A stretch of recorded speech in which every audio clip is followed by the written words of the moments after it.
First episode की शुरुआत कोटा के एक इंस्टीट्यूशन से होती है जिसका नाम AMRS है और इसे जीतू भैया ने फाउंड किया है, जहाँ पर वैभव परेशान होता है क्योंकि क्लास टेस्ट में कुछ क्वेश्चंस उससे सॉल्व नहीं होते और JEE एडवांस जल्दी होने वाले हैं। वैभव उन क्वेश्चंस के बारे में अपने दोस्त मीना और उदय से डिस्कस करता है, मगर वह क्वेश्चंस सॉल्व नहीं कर पाते। तभी वैभव मीना और उदय से बात करता है कि काफी टाइम से जीतू भैया नहीं आ रहे हैं, उनके ना आने की वजह से फिजिक्स क्लास का नुकसान हो रहा है। तो वह लोग जीतू भैया के बारे में पूछने बबलू भैया के पास जाते हैं, जहाँ पर बबलू भैया बोलते हैं कि 1-2 दिन में जीतू भैया आ जाएंगे, आप लोग टेंशन मत लीजिए। मगर इधर जीतू सर या कहे जीतू भैया किसी का फोन नहीं उठा रहे होते क्योंकि वह बहुत ज्यादा डिप्रेस्ड है जब से उनकी एक स्टूडेंट ने स्टडी प्रेशर में आकर आत्महत्या कर ली।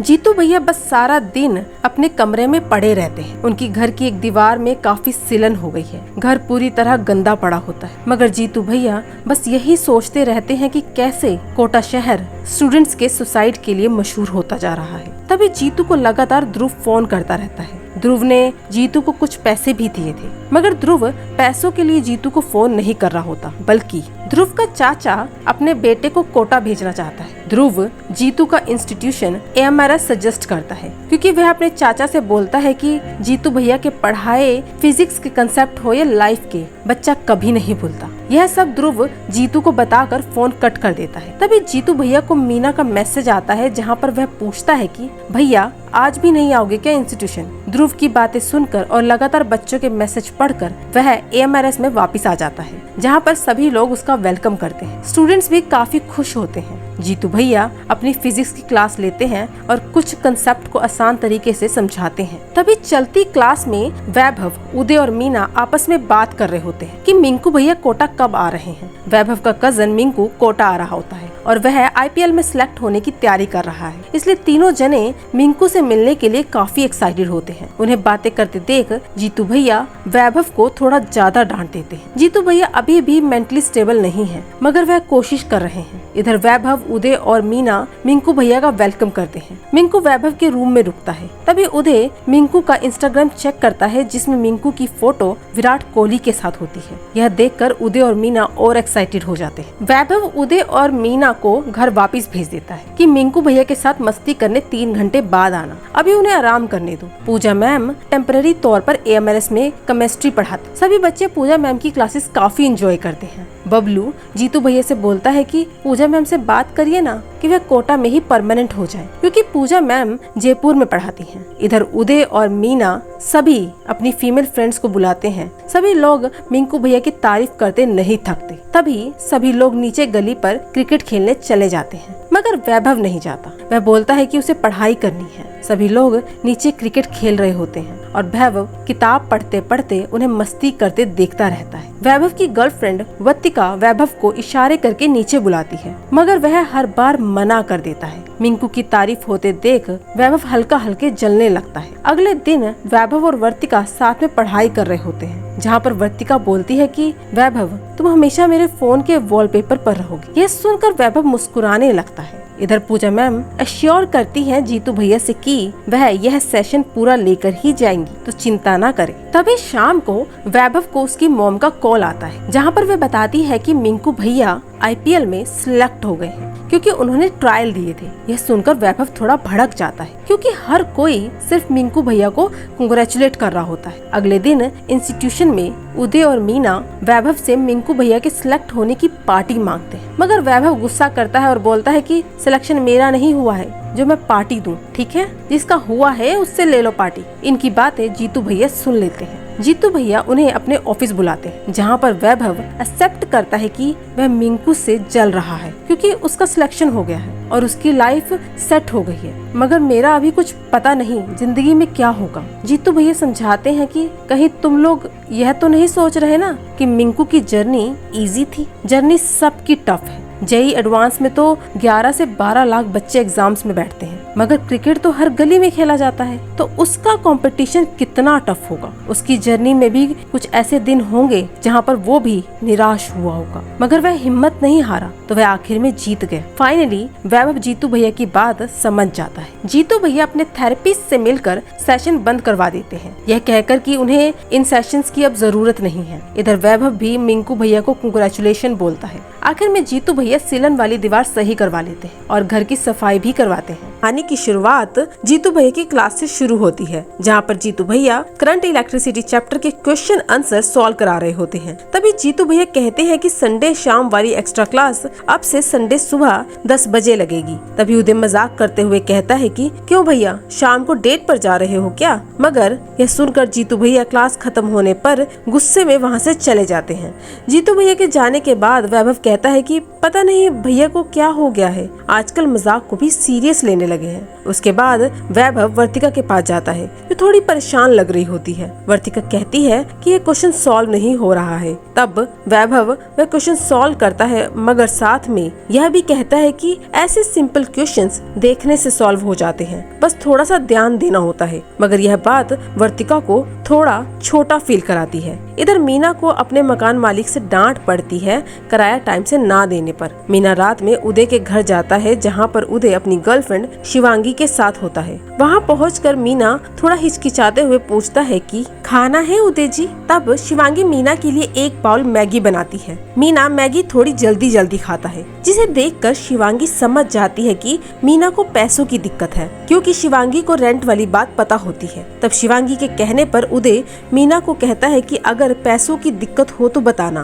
मगर मीना बोलता है कि पैसों की कोई दिक्कत नहीं है। उदय मीना की प्रॉब्लम वैभव को भी बताता है। तब उदय और वैभव इनडायरेक्टली पैसे देने की कोशिश करते हैं, मगर मीना समझ नहीं पाता। एक तरफ जीतू भैया एक पॉडकास्ट जिसका नाम है जीत की तैयारी में इंटरव्यू देते हैं। तभी इंटरव्यूअर पूछता है कि कोटा में पढ़ाई का माहौल बहुत सीरियस है। कुछ बच्चे इससे मोटिवेट होते हैं तो कुछ डिमोटिवेट हो जाते हैं, कुछ रैंक ले आते हैं तो कुछ का तो कॉन्फिडेंस ही खत्म हो जाता है, यहाँ तक कि कुछ गलत कदम भी उठा लेते हैं। इस सवाल का जवाब जीतू भैया यह कहकर देते हैं कि मुझे लगता है कि बच्चे बहुत मेहनत करते हैं रैंक्स के लिए, और जब उन्हें रैंक मिलता है तब वे सेलिब्रेशन डिजर्व करते हैं। मगर जिनका सिलेक्शन नहीं होता वो फेलियर नहीं है, क्योंकि आईआईटी में लिमिटेड सीट्स हैं, इसलिए सबको एडमिशन नहीं मिलता। इसलिए सक्सेसफुल सिलेक्शन के साथ साथ हमें सक्सेसफुल प्रिपरेशन को भी सेलिब्रेट करना चाहिए। जीत की तैयारी नहीं बल्कि तैयारी ही जीत है। इधर उदय और वैभव सीधा मीना के घर जाते हैं और उसे डायरेक्टली पैसे देने की कोशिश करते हैं,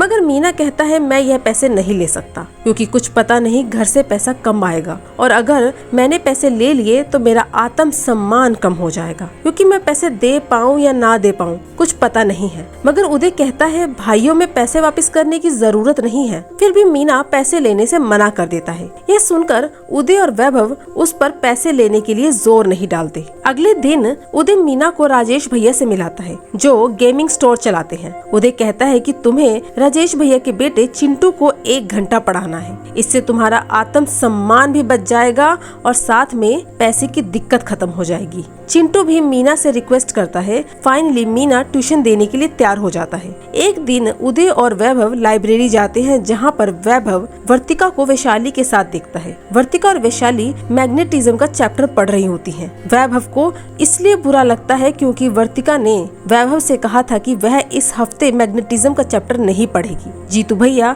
अपने टीचर से मिलने जाते हैं, जहाँ पर वे कहते हैं कि वह केमिस्ट्री टीचर ढूंढ रहे हैं। वह टीचर कहता है कि मैं पूजा से बात करूंगा। इधर वैभव और वर्तिका डेट पर जाते हैं। वापस वर्तिका को घर छोड़ते वक्त वैभव कहता है चलो साथ में मैग्नेटिज्म का चैप्टर शुरू करते हैं, मगर वर्तिका नेक्स्ट वीक कहकर टाल देती है। तब वैभव वैशाली के बारे में पूछता है, मगर वर्तिका कुछ नहीं बोलती। तब वैभव कहता है कि मुझे लगा वैशाली की फिजिक्स मुझसे ज्यादा अच्छी होगी, तभी तुम उससे पढ़ रही हो। तब वर्तिका सिर्फ इतना कहती है कि तुम नहीं समझ पाओगे। इधर मीना ट्यूशंस पढ़ाना शुरू कर देता है और उसे पहली इनकम भी मिलती है। तभी एक और लड़के को पढ़ाने का ऑफर मिलता है। पैसों के लालच में वह अब 2 घंटे ट्यूशन देने लगता है, मगर उसका स्टडी टाइम कम हो जाता है। मगर चिंटू धीरे धीरे एक्स्ट्रा टाइम मांगने लगता है, जिससे मीना का स्टडी शेड्यूल पूरी तरह खराब हो जाता है और इंस्टीट्यूशंस भी मिस करने लगता है। इधर वैभव को शिवांगी समझाती है कि जब तुम वर्तिका को पढ़ाते हो तो उसे वीक फील कराते हो और उसके साथ रूड हो जाते हो, इसलिए वह तुमसे नाराज है।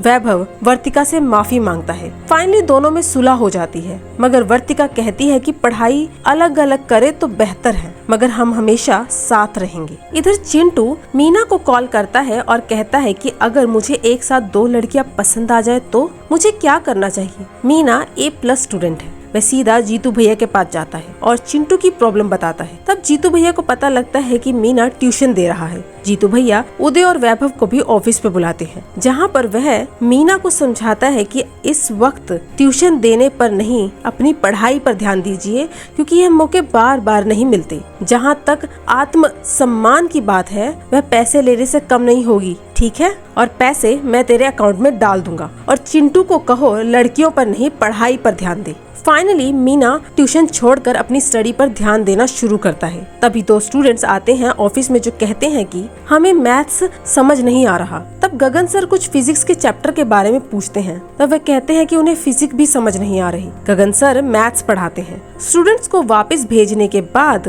गगन सर बोलते हैं जब एडमिशन खुलते हैं तब इंटेलिजेंट बच्चे महेश्वरी इंस्टीट्यूशन और प्रोडोगी इंस्टीट्यूशन चले जाते हैं। बच्चे कुछ वीकर सेक्शन यहाँ आते हैं, मगर जीतू आखिर में रैंक ही मैटर करता है, इसलिए हमें एक इंटेलिजेंट बच्चों का फोकस ग्रुप बनाना चाहिए, जहाँ पर वीकर बच्चों की वजह से बार बार टॉपिक रिपीट ना करना पड़े और इंटेलिजेंट बच्चे रैंक ला सके, क्योंकि आखिर में रैंक मैटर करता है। ये सुनकर जीतू भैया थोड़ा भड़क जाते हैं और कहते हैं कि मैं कुछ चेंज नहीं करूँगा, यहाँ पर सभी बच्चे बराबर हैं, आगे आप अपना देख लीजिए। ये सुनकर गगन सर वहाँ से चला जाता है। आखिर में हम देखते हैं जीतू भैया की दीवार पर फिर से सीलन आनी शुरू हो जाती है। कहानी की शुरुआत जीतू भैया से होती है, जो गगन सर से थोड़ी सी बहस होने के बाद वह अपनी थेरेपिस्ट से मिलने जाते हैं। वहाँ उनके थेरेपिस्ट उन्हें समझाती है कि हर किसी का एक पर्सपेक्टिव होता है, इसके लिए हमें कम्युनिकेशन की जरूरत है। तब जीतू भैया बोलते हैं कि गगन सर की बात मुझे सुननी चाहिए थी,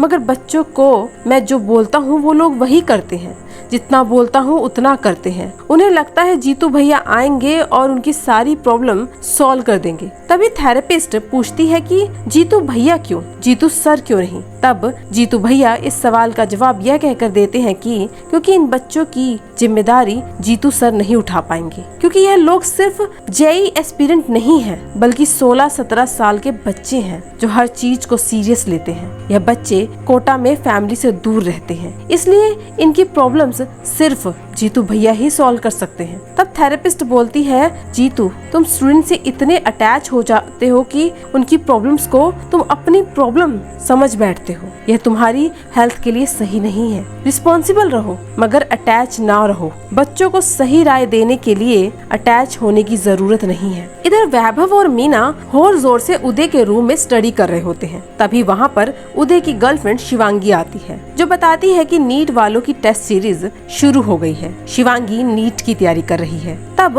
मीना बोलता है कि बिना तैयारी के टेस्ट सीरीज देने जाएंगे तो फेल हो जाएंगे। तब शिवांगी कहती है कि तुम्हें पता कैसे लगेगा कि तुम लोग तैयार हो बिना टेस्ट सीरीज दिए। यह कहकर शिवांगी वहां से चली जाती है। नेक्स्ट क्लास में जीतू भैया उन्हें टेस्ट सीरीज ज्वाइन करने का सजेशन देते हैं और साथ में कहते हैं अगर टेस्ट सीरीज ज्वाइन नहीं करोगे तो पता कैसे चलेगा कि तुम लोग कितने पानी में हो, किस सब्जेक्ट पर जोर देना है और किस पर कमर कसनी है। इसलिए जल्द से जल्द टेस्ट सीरीज ज्वाइन कर लो। इंस्टीट्यूशन से बाहर निकलने के बाद वैभव और मीना डिस्कस करते हैं कि कौन सी टेस्ट सीरीज ज्वाइन करनी है। तभी उदय बोलता है SVC बेस्ट है, क्योंकि ऑल ओवर इंडिया 1.5 से 2 लाख के करीब यह टेस्ट सीरीज बच्चे देते हैं, मगर मीना के पास यह टेस्ट सीरीज ज्वाइन करने के पैसे नहीं होते हैं। उदय के फादर उसके पीछे पड़े होते हैं यह टेस्ट सीरीज ज्वाइन करने के लिए। उसी वक्त वैभव मीना को चैलेंज करता है कि उसका रैंक मीना से ज्यादा अच्छा आएगा। तभी उदय मीना को बोलता है मेरी जगह तुम यह टेस्ट सीरीज दे आना, इससे मेरा रैंक भी अच्छा आ जाएगा और मेरे पापा भी खुश हो जाएंगे और साथ में हमें पता चल जाएगा कि तुम दोनों में से रैंक किसका ज्यादा अच्छा है। इसके बाद वैभव और मीना में शर्त लग जाती है।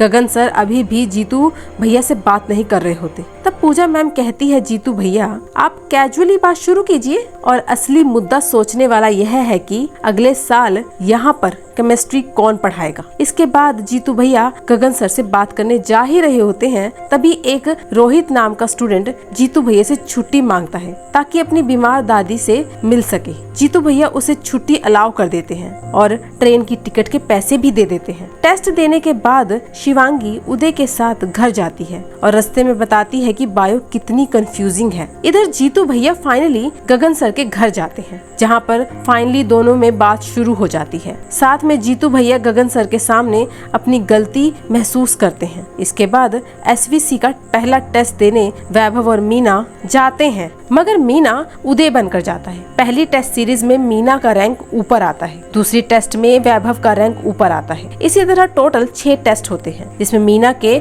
4 टेस्ट में रैंक ज्यादा आता है, इसलिए चैलेंज वह जीत जाता है। मगर तभी वैभव को एहसास होता है कि पिछली 3 बारी से मीना 9000 और मैं 12000 रैंक में अटके हुए हैं। इस हिसाब से तो हमें गवर्नमेंट कॉलेज मिलना मुश्किल हो जाएगा। यही प्रॉब्लम शिवांगी की होती है, क्योंकि उसे भी एम्स क्रैक करना है। फाइनली वैभव और मीना जीतू भैया के पास जाते हैं अपनी प्रॉब्लम लेकर, जहाँ पर जीतू भैया उन्हें समझाते हैं अगर समय कम है और रैंक नीचे है तो ऊपर जाने के लिए प्लानिंग ऐसी करो कि कम समय में आप सारे टॉपिक्स को पढ़ सको, मगर स्ट्रॉन्ग टॉपिक्स को और स्ट्रॉन्ग करो, लेकिन वीक टॉपिक्स को भी समय दो, लेकिन ज्यादा नहीं। जो टॉपिक अब तक 4 दिन लेते हैं उन्हें 1 दिन में करो। टाइम मैनेजमेंट बहुत जरूरी है। इधर शिवांगी फाइनली अपनी बायो क्लासेस में फ्रेंड्स बना लेती है और उनके साथ टेस्ट डिस्कस करती है। कुछ दिनों बाद बबलू भैया जीतू भैया को एक इंस्टाग्राम पोस्ट दिखाते हैं जो रोहित का होता है। वह बोलता है रोहित झूठ बोलकर आपके पैसों से उदयपुर में चिल कर रहा था, ना कि बीमार दादी से मिलने गया था। आप तो अपने बच्चे समझकर अलाउ कर देते हो, मगर बच्चे नहीं समझते। फाइनली जीतू को एहसास होता है कि उसे भी सर बनना पड़ेगा। कहानी की शुरुआत जीतू भैया की क्लास से होती है, जहाँ पर जीतू भैया ने बच्चों को एक न्यूमेरिकल क्वेश्चन सॉल्व करने को दे रखा होता है। सबसे पहले उस क्वेश्चन का आंसर वैभव देता है, मगर जीतू भैया उससे पूछते हैं कैसे आया। वैभव ऊपर से आंसर बताता है, मगर जीतू भैया बोलते हैं कुछ समझ नहीं आया, बोर्ड पर आकर समझाओ। वैभव बोर्ड पर आंसर लिख देता है। तब जीतू भैया बोलते हैं ये तो सिर्फ आंसर हुआ, मगर एक्सप्लेनेशन कहाँ है। तब वैभव कहता है उससे क्या फर्क पड़ेगा। इसके बाद जीतू भैया कहते हैं फर्क पड़ता है, क्योंकि यह क्वेश्चन IIT में आएगा ही नहीं, यह तो बोर्ड्स में आएगा, और बोर्ड्स में एक्सप्लेनेशन जरूरी है, क्योंकि अगर बोर्ड में 75% नहीं आए या टॉप 20 परसेंटाइल में नहीं आए तो IIT में एडमिशन नहीं होगा। इसलिए बोर्ड्स को सीरियस लो और हर न्यूमेरिकल को अच्छे से एक्सप्लेन करो, प्रॉपर फॉर्मूला लिखो, हर चीज की यूनिट डालो और डेफिनेशन डालो, तब जाकर बोर्ड्स में नंबर आएंगे। यह सब चल रहा होता है, तभी जीतू भैया को बुलाने बबलू आता है और कहता है कि सर इम्पोर्टेंट इन्विटेशन है। जीतू भैया ने एक बार पॉडकास्ट इंटरव्यू में कहा था कि गवर्नमेंट का एजुकेशन सिस्टम सही नहीं है। इस वजह से राजस्थान के एजुकेशन मिनिस्टर के सेक्रेटरी मावेंद्र चौहान जीतू भैया को ऑफिस बुलाते हैं। वह बोलते हैं जितेंद्र जी शायद आपको हमारी पॉलिसी से दिक्कत है। तब जीतू भैया कहते हैं मुझे दिक्कत नहीं है और ना ही मैं आपको आपका काम सिखा रहा था, मेरा मतलब बस इतना था कि कभी कभी पॉलिसी मेकर्स को ग्राउंड लेवल पर जाकर बच्चों की प्रॉब्लम्स देखनी चाहिए। तब सेक्रेटरी साहब बोलते हैं कि जितेंद्र जी मेरी मिनिस्ट्री कॉम्पिटिटिव एग्जाम्स की तैयारी करने वालों के लिए एक कमेटी बना रही है, जिसमें मैं आपको एक ऊंचा पद देना चाहता हूँ ताकि आप पॉलिसी बनाने में अपना सहयोग दे सके, मगर आपको अपना इंस्टीट्यूशन छोड़कर फुल टाइम जयपुर में काम करना होगा। मैं यह पद आपको इसलिए देना चाहता हूँ क्योंकि आप ग्राउंड लेवल से बच्चों को जानते हो। मगर जीतू भैया इस ऑफर को मना कर देते हैं, यह कहकर कि उनकी जरूरत कोटा में ज्यादा है जयपुर के मुकाबले। इसके बाद उदय अभी भी पढ़ाई करने के बजाय गेमिंग पार्लर में गेम खेलता रहता है और अपने पेरेंट्स से झूठ बोलता रहता है। इधर महेश्वरी में मैथ्स टीचर सभी बच्चों को डरा देता है, यह कहकर कि इस बार का IIT एग्जाम IIT बॉम्बे बना रही है। 2015 में भी IIT बॉम्बे ने एग्जाम बनाया था। ऐसा एग्जाम बनाया था कि बच्चों के पसीने छूट गए थे। कमाल की बात तो यह है कि टीचर्स तक क्वेश्चंस सॉल्व नहीं कर पा रहे थे। यह सब सुनकर वैभव और ज्यादा परेशान हो जाता है। यह बात वैभव मीना को बताता है और दोनों डिसाइड करते हैं IIT 2015 का पेपर सॉल्व करने के लिए। दोनों के दोनों पेपर सॉल्व करते हैं। इधर उदय सिर्फ गेम खेलता रहता है। वैभव के पेपर में 87 नंबर और मीना के 93 नंबर आते हैं और कट ऑफ है 115। यह देखकर दोनों और परेशान हो जाते हैं। उदय अपने दोस्त भानु के साथ दारू पीता है और रात भर मस्ती करता है। अगले दिन इंस्टीट्यूशन में जीतू भैया को बबलू से पता लगता है कि उदय का एक्सीडेंट हो गया है। सभी लोग उदय से मिलने हॉस्पिटल जाते हैं। उदय के पैर में फ्रैक्चर हो जाता है। उदय के पेरेंट्स को भानु से पता लगता है कि उदय ने एक्सीडेंट की रात दारू पी रखी थी। उदय के पेरेंट्स सबके सामने उदय को डांटते हैं। यह जानकर जीतू भैया को बुरा लगता है और वह अपनी थेरेपिस्ट से मिलता है, जो उसे समझाती है कि उदय की गलती तुम्हारी गलती नहीं है, इसलिए कुछ समय के लिए जीतू भैया नहीं, जीतू सर बनकर रहो। जीतू के टीचर यानी पूजा के फादर पूजा को कोटा रुकने के लिए बोलते हैं और एमर्स में परमानेंट होने के लिए कहते हैं, मगर पूजा कहती है कि कोटा अब फैक्ट्री बन चुकी है जहाँ पर सब मैकेनिकल हो गया है। यहाँ पर रैंक मैटर करता है और एक दिन एमर्स भी ऐसा ही बन जाएगा। तब पूजा मैम के फादर बोलते हैं कि वक्त के साथ तो जयपुर भी फैक्ट्री बन जाएगा, फिर कहाँ जाओगी, इसलिए बार बार भागने के बजाय खुद को इनका सामना करने के लिए तैयार करो ताकि लाइफ में कैसी भी कंडीशन मिले तुम उन्हें आसानी से हैंडल कर सको। जीतू भैया वैभव और मीना को बोलते हैं कि क्लास का वर्क उदय को समझाते जाएं। तभी वर्तिका वैभव को बताती है कि बोर्ड्स के प्रैक्टिकल और मेंस में 5 दिन का गैप है और बोर्ड्स और मेन 2 में 15 दिन का गैप है। यह सुनकर वैभव भड़क जाता है और गुस्से में बड़बड़ बोलने लगता है कि सब चाहते क्या हैं कि बच्चे रोबोट बन जाएं। यह देखकर बबलू भैया जीतू भैया और पूजा मैम को बताते हैं, मगर जीतू भैया बोलते हैं कि डेट शीट तो सबके लिए सेम है, तो इसमें मैं क्या समझाऊं। तब गगन सर सबको अपने ऑफिस बुलाते हैं और समझाते हैं कि ऐसा कौन सा आईआईटी पेपर है जो आसान आया है। अगर आईआईटी आसान आएगा तो सिलेक्शन कैसे होगा, उनको अपना पेपर टफ बनाने दो, तुम लोग अपनी तैयारी पूरी करो। और 2015 के बच्चों को तो पता भी नहीं था कि ऐसा पेपर आएगा। कम से कम तुम लोग मेंटली प्रिपेयर तो हो, इसलिए दिमाग से डर निकाल दो और तैयारी पर ध्यान दो, सिर्फ अपनी मेहनत करो, चलो जाओ।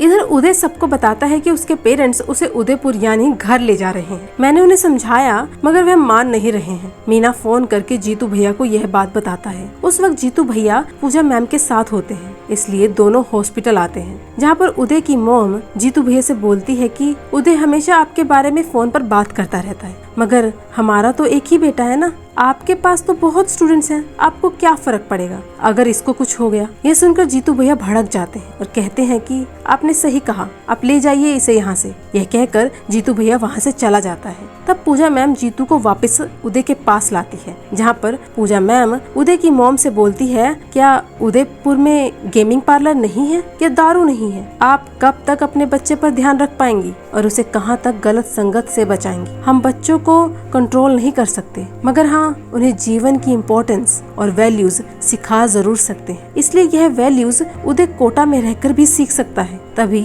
उदय अपने पेरेंट्स से रोकर माफी मांगता है और कहता है कि वह कभी भी ऐसा दोबारा नहीं करेगा। आखिर में उदय के पेरेंट्स मान जाते हैं और उदय पढ़ाई पर ध्यान देने लगता है। उसका ध्यान रखने के लिए उदय की मॉम कोटा में ही रुक जाती है। पूजा वापस जयपुर नहीं जाती और एमर्स को परमानेंट ज्वाइन कर लेती है। कहानी की शुरुआत उदय के हॉस्पिटल से डिस्चार्ज होने से होती है। तभी वैभव, मीना और उदय को पता लगता है कि सबका जेईई मेंस क्लियर हो गया है, मगर अभी जेईई एडवांस बाकी है। मेंस के रिजल्ट के बाद एमर्स की पॉपुलैरिटी बढ़ जाती है और इस इंस्टीट्यूशन में काफी लोग एडमिशन लेने लगते हैं। इस बात से बबलू और सभी टीचर्स बहुत खुश होते हैं, मगर तभी स्टाफ रूम में जीतू भैया, गगन सर, पूजा मैम और बबलू के सामने एक अनाउंसमेंट करते हैं कि वह एमर्स छोड़कर एजुकेशन मिनिस्टर के द्वारा ऑफर की गई पोस्ट को ज्वाइन कर रहे हैं। यह सुनकर सबको दुख पहुंचता है। सबके समझाने के बावजूद भी जीतू भैया अपना फैसला बदलता नहीं है।